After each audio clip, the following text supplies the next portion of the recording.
They said no one could handle her. No teacher, no tutor, no servant, no soul. Layla Al-Mansour, daughter of one of Dubai's most powerful millionaires, was a storm wrapped in silk. Every morning the mansion trembled before she even woke. Servants whispered warnings down the corridors, "The princess is up." By 17 she had expelled 4 tutors, reduced 3 governesses to tears, and fired half the house staff for breathing too loudly. Her father, Sheikh Omar Al-Mansour, was a man of immense wealth and even greater pride. He built skyscrapers, oil empires, and an image of absolute control. Yet the one thing he could not control was his daughter. That morning, her tantrum echoed across the marble halls again. "I said I won't go back to that school!" Layla screamed, throwing a jeweled bracelet against the wall. It shattered, like every person's patience who dared to deal with her. Her father rubbed his temples, surrounded by trembling maids and worried advisors. "Layla, enough. You've embarrassed me before investors, before friends, before the entire Al-Mansour name." Layla's eyes flared. "Then stop trying to make me something I'm not." Before the sheikh could reply, a small commotion stirred by the service entrance. A janitor, tall, quiet, wearing a faded blue uniform, stepped through carrying a mop. His name tag read Kareem. One of the older staff whispered, "New hire. Just started today." Layla's head snapped toward him. "And who let that man in here while we're talking?" Kareem looked up, his eyes calm but steady. "I'm sorry, miss. I was told this floor needed cleaning." The air thickened. Even the guards looked uneasy. No one spoke to Layla. Not like that. Her lips curled into a cruel smirk. "Then clean, janitor. Clean up the mess you just walked into." The staff held their breath. Kareem didn't bow, didn't flinch. He simply nodded once, began mopping, and said softly, "Sometimes, miss, the hardest messes to clean are not on the floor." Layla froze. The servants gasped. For the first time in her life, someone had answered her, not with fear, but with quiet truth. And that was the moment. Something began to shift. By noon, the entire mansion buzzed with gossip. The new janitor had dared to speak back to Layla Al-Mansour. Most said he wouldn't last the day. A few said he wouldn't last the hour. Layla sat in the crystal-lit dining hall with a cup of imported tea, pretending not to care, but her mind kept circling back to that sentence. Sometimes the hardest messes to clean are not on the floor. Who did he think he was? When Kareem entered quietly to polish the marble near the grand staircase, she seized the chance to reassert control. "You there," she called, her voice slicing through the chatter. "If you think you're so wise, let's see how well you follow orders." The servants froze. Even the chef paused mid-step. Layla pointed to the enormous crystal chandelier hanging 40 feet above. "It's dusty. Clean it. Right now." Kareem looked up, calm as still water. "It will take scaffolding, miss. I can schedule it properly." "No," she snapped. "Do it now. If you're brave enough to talk back to me, you're brave enough to climb." Her father's assistant whispered, "Miss Layla, that's dangerous."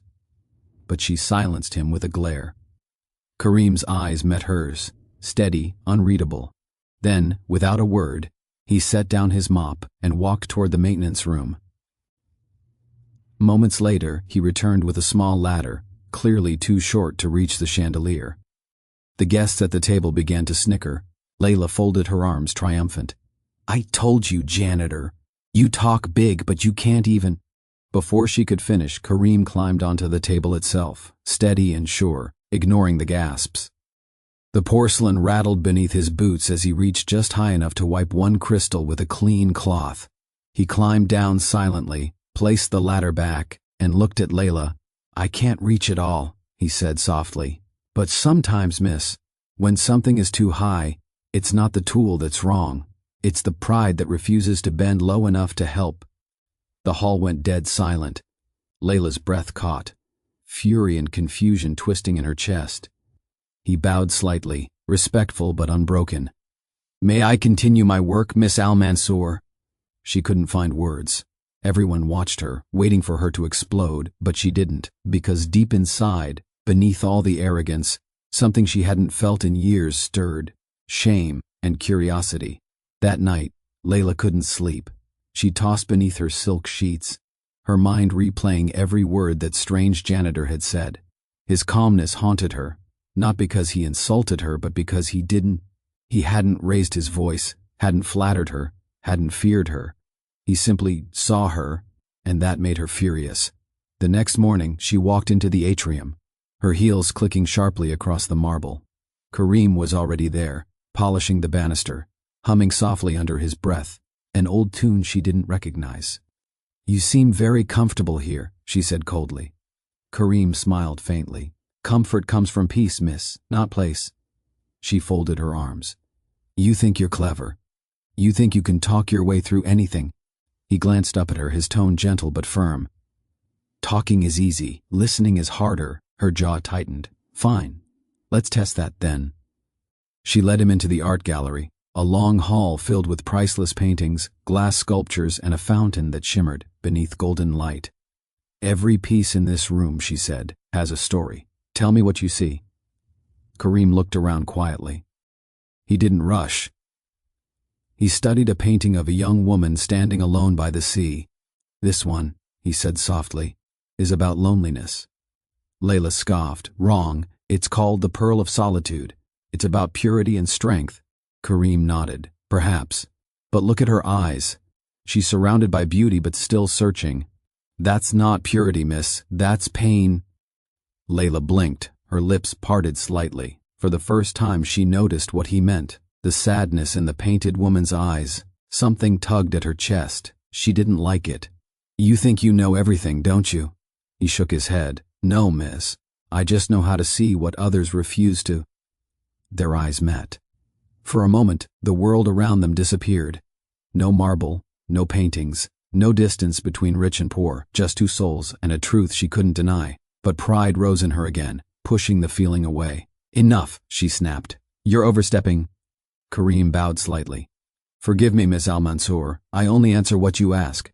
And as he walked away, Layla realized something strange. She wasn't angry anymore, she was intrigued. Because no matter how she tried, she couldn't break him. And worse, she couldn't stop thinking about him. A few days passed.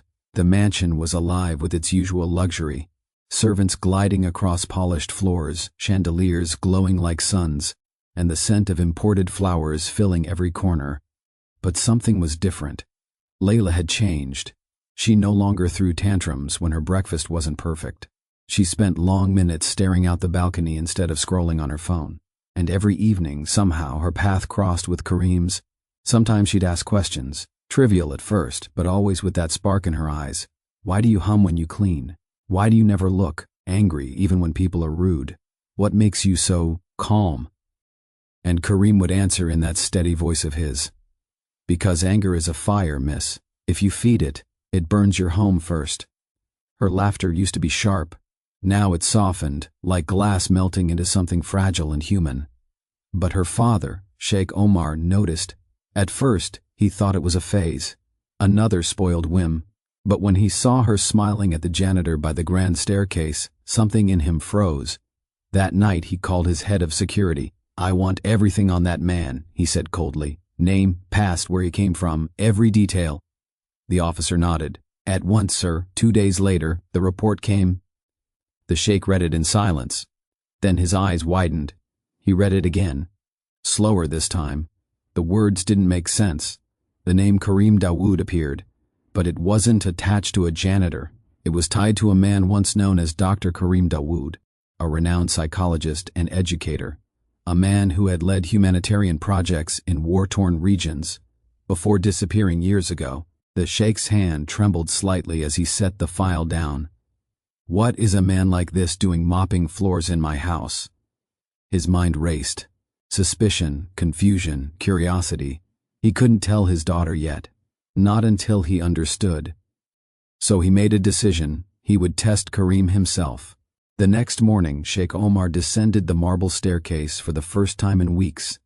His cane struck the floor with quiet authority as he approached the man polishing the mirrors. "You there," he said, his voice low but commanding. "Come with me." Kareem looked up calmly. "Yes, sir." In that moment, the air grew heavy. Two men, worlds apart, walking into a confrontation that would change both of their lives forever. Because the sheikh didn't yet know. This janitor wasn't there by accident. He was there for a reason. And soon, That reason would shake the entire mansion to its core. A few days passed. The mansion was alive with its usual luxury. Servants gliding across polished floors, chandeliers glowing like suns, and the scent of imported flowers filling every corner. But something was different. Layla had changed. She no longer threw tantrums when her breakfast wasn't perfect. She spent long minutes staring out the balcony instead of scrolling on her phone, and every evening somehow, her path crossed with Kareem's. Sometimes she'd ask questions, trivial at first, but always with that spark in her eyes. Why do you hum when you clean? Why do you never look angry, even when people are rude? What makes you so calm? And Kareem would answer, in that steady voice of his, because anger is a fire, miss. If you feed it, it burns your home first. Her laughter used to be sharp. Now it softened, like glass melting into something fragile and human. But her father, Sheikh Omar, noticed. At first he thought it was a phase, another spoiled whim. But when he saw her smiling at the janitor by the grand staircase, something in him froze. That night he called his head of security. I want everything on that man, he said coldly. Name, past, where he came from, every detail. The officer nodded. At once, sir. 2 days later, the report came. The sheikh read it in silence. Then his eyes widened. He read it again, slower this time. The words didn't make sense. The name Kareem Dawoud appeared, but it wasn't attached to a janitor. It was tied to a man once known as Dr. Kareem Dawoud, a renowned psychologist and educator, a man who had led humanitarian projects in war-torn regions before disappearing years ago. The sheikh's hand trembled slightly as he set the file down. What is a man like this doing mopping floors in my house? His mind raced. Suspicion, confusion, curiosity. He couldn't tell his daughter yet. Not until he understood. So he made a decision. He would test Kareem himself. The next morning, Sheikh Omar descended the marble staircase for the first time in weeks. His cane struck the floor with quiet authority as he approached the man polishing the mirrors. You there, he said, his voice low but commanding. Come with me. Kareem looked up calmly. Yes, sir. In that moment, the air grew heavy. Two men, worlds apart, walking into a confrontation that would change both of their lives forever. Because the sheikh didn't yet know. This janitor wasn't there by accident. He was there for a reason, and soon, that reason would shake the entire mansion to its core. Layla stood just beyond the doorway, her hand still on the golden handle, frozen mid-turn. She had heard only fragments. Peace, faith in people like you, be careful how you test people. But the tone, the quiet weight behind Kareem's words, it clung to her like smoke. When Kareem stepped out of the study, he stopped, surprised to see her standing there. Their eyes met, hers trembling, his unreadable. You spoke to my father? She asked, voice barely above a whisper. Kareem nodded. He wanted to know who was teaching his daughter to think. Layla blinked, stunned by his calm defiance. You're not afraid of him? Kareem smiled faintly. Fear is for men who have something left to lose. That answer stung, not because it was arrogant, but because it carried pain. A pain Layla could feel, though she couldn't name it. Who are you, Kareem? She pressed. You speak like no janitor I've ever met. Kareem hesitated, then looked away toward the marble corridor that glowed with a reflection of chandeliers. Sometimes, he said softly, the world breaks a man down until he wears whatever label it gives him. But what's written on the soul never fades. Layla stepped closer. You're hiding something, he met her gaze. And you're searching for something. Their eyes locked, two worlds colliding, privilege and pain, loneliness and pride. Then Layla said what had been haunting her since the first day she met him. When you talk, it feels like you know me, before I even speak. Like you've seen me somewhere. For the first time, Kareem's composure cracked. His jaw tightened. His eyes flickered with something like recognition. Maybe I have, he whispered. Before Layla could respond, the sound of footsteps echoed, the sheikh's voice booming and cold. Kareem, come back here. Kareem's tone returned, calm as he bowed slightly to Layla. Please, don't get in the way of what's coming. And then he turned toward the storm awaiting him. Layla's heart raced as she watched him go. Something about his walk, that quiet strength, that haunting familiarity, stirred memories she didn't understand. And deep down, beneath her confusion, a truth began to whisper. What if Kareem wasn't just a stranger? The doors to the grand hall slammed shut behind Kareem as he stepped in. The sheikh stood near the towering windows, staring out over his estate, a dark silhouette against the burning dusk. His voice was calm, but sharp enough to cut marble. You've grown bold, Janitor. My daughter says you're teaching her about life. Kareem didn't flinch. She's a bright woman. She only needed someone to remind her she has a voice. The sheikh turned slowly, eyes narrowing. You forget your place. I haven't, Kareem replied quietly. But maybe, sir, you have. The silence that followed was heavy. The guards standing by the pillars shifted uncomfortably. No one had ever spoken to Sheikh Tariq like that. Not in his own house. The sheikh stepped closer, the scent of expensive oud clinging to his robes. Do you know who I am? He hissed. Kareem met his gaze evenly. I know who you were. The sheikh froze. His breath caught. Something in Kareem's tone, something old, familiar, dangerous, twisted his chest. What did you say? Kareem's voice dropped. Almost a whisper. You weren't always like this. Once you were a soldier, stationed far from home. You fought with honor, you saved lives, and then you lost everything. The sheikh's eyes widened. He staggered back as if struck. How could you? Kareem's gaze softened, but his words didn't. Because I was there, Sheikh Tariq. I saw the fire, I saw the bodies pulled from the wreckage, I saw her clutching a pendant with your name carved into it. The sheikh's face went pale. His lips trembled as the ghosts of 20 years flooded back. A war zone, a woman with kind eyes, and a promise he had buried beneath fortune. You, who are you? He rasped. Kareem reached into his pocket and pulled out a small, worn silver locket, identical to the one Layla wore every day. He opened it, revealing 2 faded photos, a young woman holding a baby, and beside her, Sheikh Tariq, in uniform, smiling. The sheikh's knees almost gave out. That woman, Kareem said softly, was my mother. The room fell utterly silent. Even the guards seemed afraid to breathe. The sheikh's voice cracked. That's impossible. She died before. She died, Kareem interrupted gently, but her son didn't. The old man's mask shattered. Decades of arrogance and guilt collapsing all at once, he whispered almost to himself. My son. Kareem's eyes glistened, but his tone stayed steady. You threw her away when the world told you she wasn't worthy. But blood always finds its way home. The sheikh's voice broke completely now. Why didn't you tell me? Would you have believed a janitor? Kareem asked quietly. Or would you have laughed, like you did at every soul beneath you? Tears rolled down the sheikh's face as he sank into the nearest chair, and for the first time in his empire's history, Sheikh Tariq Al-Nasser was utterly powerless. Layla stood just outside the grand hall, her back pressed to the carved wooden door. Through the crack she'd heard everything, her father's trembling voice, the stranger's calm confessions, and that final word echoing in her chest, son.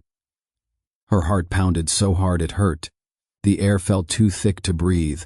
Her father, the man she had idolized, feared, and obeyed, had buried a secret bigger than all his wealth. And Kareem, the quiet janitor who had taught her more about humanity in weeks than her tutors had in years. Was her brother? She pushed the door open slowly. Inside, the sheikh sat hunched in his chair, head in his hands. Kareem stood by the window, staring at the storm clouds gathering outside. Is it true? Layla whispered. The sheikh lifted his head, his eyes swollen, his voice barely audible. Yes, my daughter. It's true. Layla's lips parted, but no sound came out.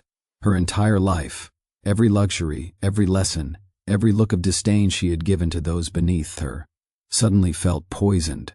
She turned toward Kareem, her voice shaking. And you knew? You knew and said nothing? Kareem turned to face her. Would you have listened? The question cut deep. She remembered her first words to him. Don't touch the marble, you'll leave stains. Tears burned her eyes. You were right, she whispered. I wouldn't have. The sheikh rose slowly, his hands trembling. I wanted to protect you, he said to Layla, his voice cracking. I was young, foolish. The world judged me for loving someone it thought was beneath me. I thought burying her memory would make the shame disappear. Kareem looked at him sharply. You didn't bury shame, Sheikh. You buried love. The old man flinched because it was true. For a moment, no one spoke. Then Layla crossed the room and stood beside Kareem. I don't know what this means, she said, her voice trembling but strong, but you're my blood, and I won't turn away from you. Kareem's composure broke. His eyes softened, his throat tightening. He looked at her, at this sister he had never known, and managed a faint, grateful smile. The sheikh took a step closer, his voice low, almost pleading. Kareem, I can't undo what I've done, but if there's any part of you that can forgive me, I'll spend whatever years I have left earning it. Kareem turned away, silent. Outside, thunder rolled over the desert, as if the sky itself bore witness to the weight of the moment. Finally he spoke, his tone distant but calm. Forgiveness isn't bought, Sheikh, it's earned, day by day, with truth. And then he walked out, leaving the door open behind him, rain spilling across the marble floor. Layla watched him disappear into the storm. Her father sank to his knees, whispering her name, and for the first time, the palace of gold and glass didn't feel powerful. It felt hollow. The next morning the palace was silent. No servants whispered in the corridors. No music floated through the air. The only sound was the rain, still falling, soft but relentless, washing the desert dust away. Kareem was gone. He had left before dawn, leaving behind only his uniform folded neatly on the steps of the servants' quarters, and a note written in graceful Arabic.